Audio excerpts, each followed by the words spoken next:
พี่น้อง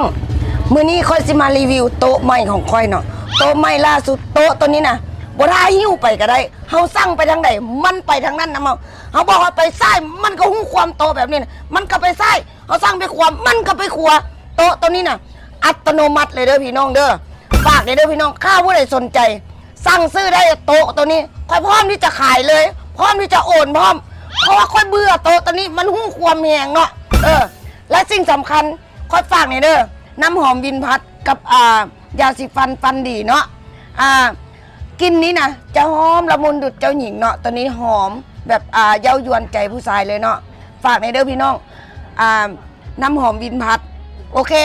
สิ่งสำคัญฝากโต๊ะขายโต๊ะตัวนี้เนี่ยเด้อโต๊ะตัวนี้เนี่ยสั่งได้ไปได้โบราหิวโอ้ยห้าขันตับขันปอดห้ายำไส้ยำพุงก็อีขี้แมงวันอีปากเป็นอีปากปลาแดกอีปากเน่านอนเจ้อโอ้ยมึงเอากูเป็นโต๊ะเป็นตั้งนี่วะห้าขันตับขันปอดมึงเอ้ยเนาะกูกำลังเชี่ยวกำลังกายเรามาเฮ็ดกูกินสิเนาะ